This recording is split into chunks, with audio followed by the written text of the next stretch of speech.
Bonjour, suite à la demande d'un utilisateur d'un Stirson CX20 qui a des problèmes avec son appareil en mode Leutner parce qu'il est passé sur un firmware 3.2.1, je vais montrer sur une autre méthode car j'ai déjà fait une vidéo pour pouvoir réinitialiser un CX20 via la méthode terminale. Donc là on va suivre une autre méthode, celle de ArduPilot, pour pouvoir réinitialiser proprement le CX20 et passer sur le firmware d'origine. Alors, je fais une petite parenthèse car sur Mission Planner, pour ceux qui ne sont pas restés entre 1, 3, 36, 39, qui sont passés directement sur le 1, 3, 43, le visuel n'est pas le même et il y a un petit souci pour récupérer les pilotes. Donc, comme on peut le voir sur l'image, au niveau terminal n'est plus présent. Et lorsqu'on va, donc là je vais me déconnecter, hein, donc là on voit là-haut, je suis bien en 3, 2, 1, je déconnecte. Donc là, je vais dans Initial Setup. Donc là, il télécharge les firmware, enfin, disponibles. Et comme on peut le voir, il n'y a plus la présence ici des Peak Preview Firmware, Custom Firmware. On peut que télécharger les versions qui sont sur l'écran. Or, le firmware du CX20, comme des APM 2.6, 2.7, 2.8, ne sont pas compatibles sur le firmware proposé. Donc là, je vais juste vous montrer dans la parenthèse comment faire apparaître les différents liens. Donc on va dans Config Tuning. Donc là, vu qu'il est déconnecté, on n'a que cet onglet-là. On descend sur Layout qui est ici et on sélectionne ici Advanced. Et comme on peut le voir, le terminal réapparaît. On va dans Initial Setup. Donc là, il recommence sa petite soupe. Hein, donc là, on peut voir qu'on peut sélectionner le Peak Preview, donc il télécharge, etc., etc. Alors, là, la parenthèse étant faite, maintenant, on va, donc comme j'étais branché avant, je sais quel est mon commutateur de branchement de l'APM, je ne me connecte pas.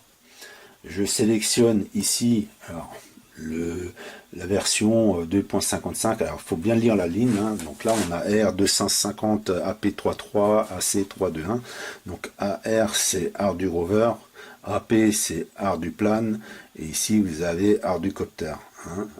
Donc là, vous avez à chaque fois des versions différentes, mais nous, ce qui nous intéresse, c'est que ça soit compatible. Pour l'instant, donc on va sélectionner la R250, parce que pour réinitialiser proprement, pour en fait pouvoir mettre votre APM proprement, ArduPilot, c'est dit qu'il faudrait en fait tout simplement sélectionner un autre type d'appareil que celui-là que vous utilisez. Donc nous, c'est un quadcopter Arducopter. Et ben, il faudrait Arduplan ou ArduRover. On va sélectionner ArduRover. Je dis oui. Et là, il va télécharger le firmware pour un ArduRover. Et on va voir que quand on regarde, après, quand le firmware du ArduRover s'est installé, il y aura des différences. Votre CX va se mettre à biper, les LED ne vont pas obligatoirement marcher, parce qu'il va inscrire d'autres lignes sur les lignes précédemment. Bon, là, il me dit que j'ai fait quelque chose. On va recommencer. On va prendre un 2.47 par exemple. Sélectionne. Je vais prendre ArduRover en 2.47. Je fais oui. Alors, il peut que ça bug de temps en temps lorsqu'on va faire la mise à jour, qu'il y a des erreurs. Il suffit de relancer la mise à jour pour pouvoir. Parfois, ça repasse et ça passe. Il n'y a plus d'erreur. Donc là, on va faire avance rapide.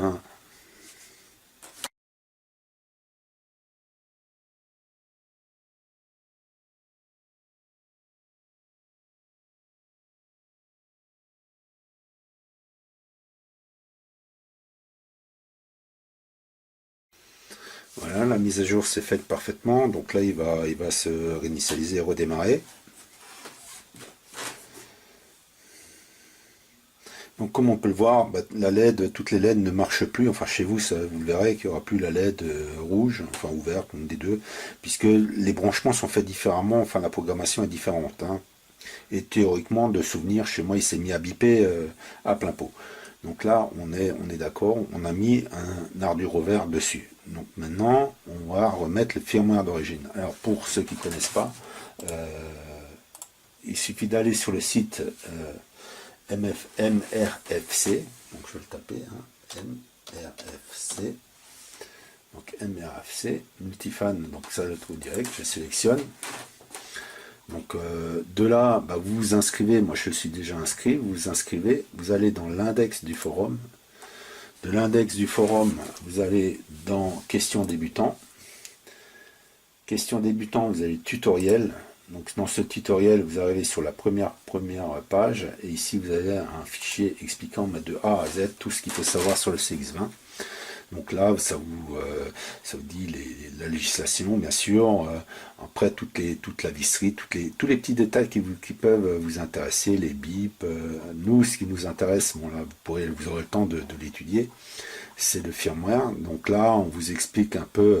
Donc on peut savoir que la version d'origine est compatible normalement en version d'usine, hein, celle qui est là, est compatible télémétrie. Hein. Donc nous, on va chercher le firmware d'usine qui est théoriquement 3.1.2 Factory, c'est celle-là. Donc celle-là, celle qui est ici, est la bonne. Donc vous téléchargez ce firmware. Pendant que vous êtes sur cette page, bah, vous téléchargez tout de suite les paramètres qui sont ici. Donc vous les téléchargez. Moi c'est déjà fait. Donc on revient, je reviens sur mon mission planner. Et là, je ne fais plus Peak Preview, je fais Load Custom Firmware. Donc là, j'ai des IP, etc. Donc je prends mon fichier, je lui fais oui, et donc là, il va réinscrire le firmware d'origine. Donc là, on va faire nouveau avance rapide.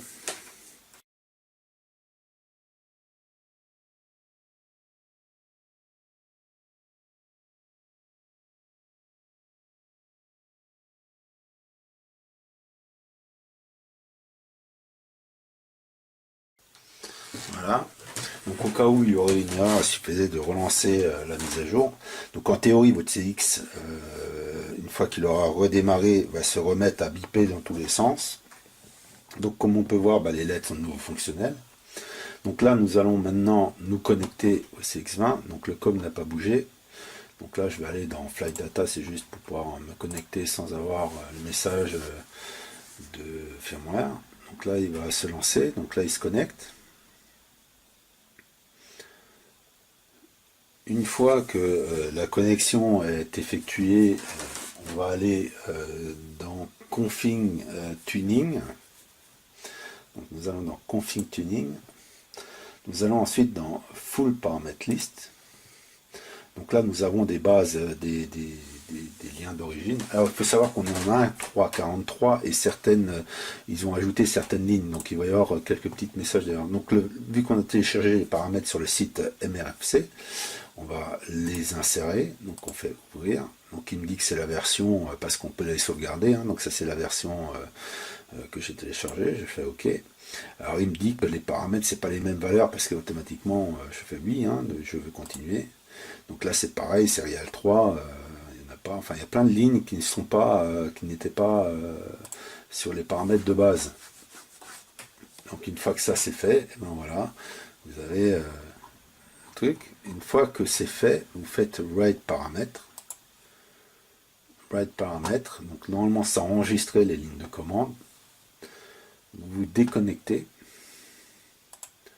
pour qu'il le prenne bien en compte.